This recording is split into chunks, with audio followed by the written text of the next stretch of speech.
In 264 BC, the Roman Republic crossed the Strait of Messina, not to defend its homeland, but to stake a claim in a foreign war. Their enemy was Carthage, a centuries-old maritime empire whose influence stretched across the western Mediterranean. On paper, Rome had no business challenging Carthage, no ships, no naval tradition, no experience at sea. And yet, within 20 years, Carthage would be driven from Sicily, and Rome would emerge as a new kind of power, one that would never stop expanding. This is the story of the First Punic War, a war of ambition, innovation, and brutal endurance, a war that changed Rome forever. By the early 3rd century BC, Rome had become the dominant power on the Italian peninsula. Through conquest, alliances, and sheer endurance, it had crushed rival city-states and stitched together a federation that reached from Etruria to Calabria. Only one serious challenge remained, the Greek cities of southern Italy, and when they called on King Pyrrhus of Epirus for help, he answered with war elephants and a battle-hardened army. He won battles, but lost the war. Pyrrhus left Italy defeated, muttering that another such victory would ruin him. His departure left a vacuum in the central Mediterranean. Across the narrow Strait of Messina, the island of Sicily became the next flashpoint. Divided between Greek city-states in the east and Carthaginian holdings in the west, Sicily was rich in grain, strategically placed, and deeply unstable. When a band of Italian mercenaries seized the city of Messana, both Rome and Carthage were drawn in. Carthage moved first, quietly occupying the city. The Mamertines, fearing Carthaginian domination, appealed to Rome. Rome hesitated. This wasn't a defensive war. There were no treaties to honor, no Roman territory at stake. But the opportunity was too great, and Rome, reluctantly, then decisively, crossed the strait. Rome's first major clash with Carthage came at Agrigentum, a fortified city in central Sicily. In 262 BC, Roman legions laid siege to it, facing off against Carthaginian mercenaries and supplies funneled in by sea. The battle ended in a hard-fought Roman victory, but it revealed something crucial. Carthage would not abandon Sicily without a fight.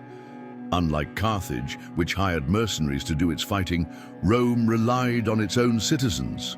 Soldiers were farmers, craftsmen, and shopkeepers, ordinary men called to defend the Republic. This gave Rome an edge. Its armies bled for their homeland, not for coin. 2 years later, Rome took the boldest step yet, invading North Africa. Under the command of Marcus Atilius Regulus, Roman forces landed near Carthage itself.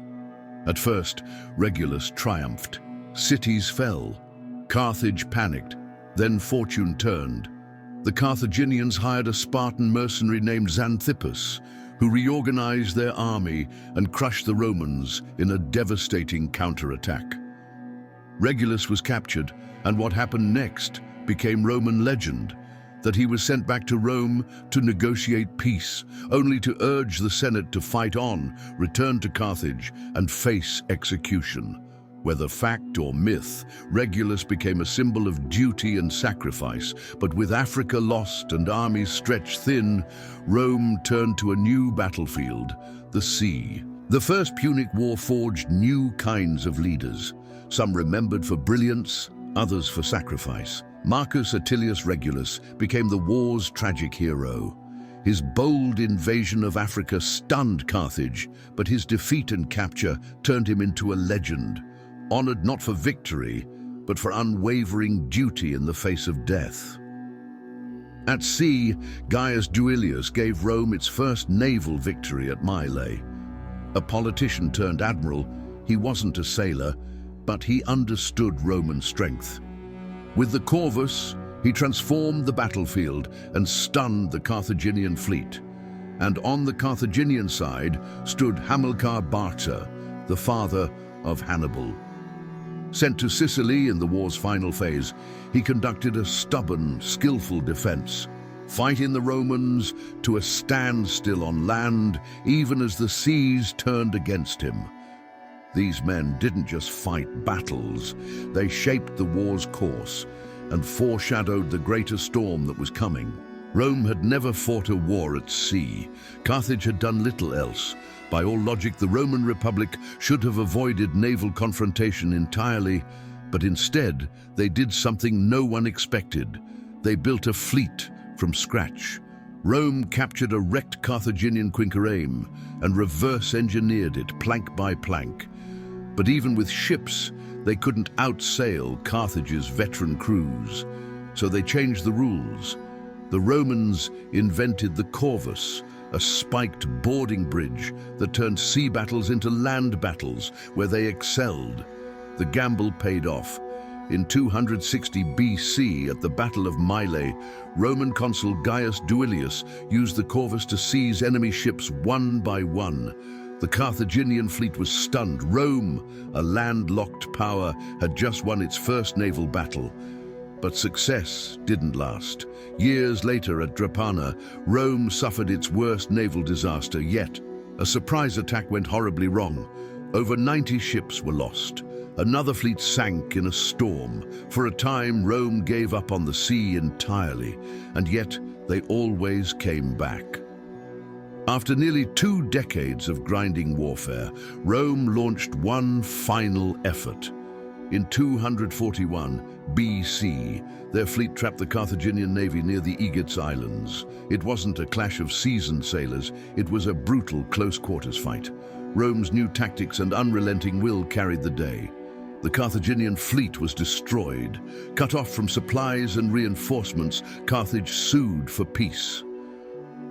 After 23 years of war, Rome had won, not because it was stronger, but because it refused to quit. The First Punic War didn't begin as a noble cause. Rome wasn't defending an ally or repelling an invasion. It crossed into Sicily, foreign soil, for the first time in its history. So, why did Rome fight? Some say it was fear. Carthage already dominated western Sicily, and when it seized Messana, Rome saw a rival navy just miles from its shores. From the Senate's perspective, it was better to meet Carthage in Sicily than wait for Carthage to meet them in Italy. Others point to greed. Sicily was rich in grain, valuable in trade, and strategically placed between Africa and Italy. Roman citizens were promised land, wealth, and spoils, and they answered the call. After the victory at Agrigentum, public demand pushed the war further. War meant profit, and profit meant power. But perhaps the answer lies in strategy. Carthage was the dominant naval force in the Western Mediterranean. If Rome wanted to grow, if it wanted to matter beyond Italy, it had to compete. The war wasn't just a reaction, it was a declaration. Whether driven by fear, ambition, or opportunity, Rome made a choice that changed its destiny. It would no longer fight to survive. It would fight to rule. Rome emerged from the First Punic War with more than a victory. It had gained its first overseas province, Sicily, and had become a naval power almost by accident.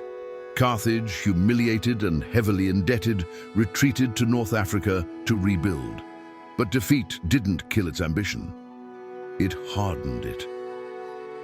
In the years that followed, Carthage turned its eyes towards Spain, seeking new wealth, new soldiers, and a path to redemption. And from that campaign would rise a new commander, Hannibal Barca, son of Hamilcar. The First Punic War didn't settle the rivalry between Rome and Carthage. It ignited it, and the next war would be far more devastating. Thank you for watching. If you enjoyed this journey through history, don't forget to like the video and subscribe to the channel for more stories from the ancient world. Your support helps us bring forgotten wars, legendary figures, and turning points in history back to life.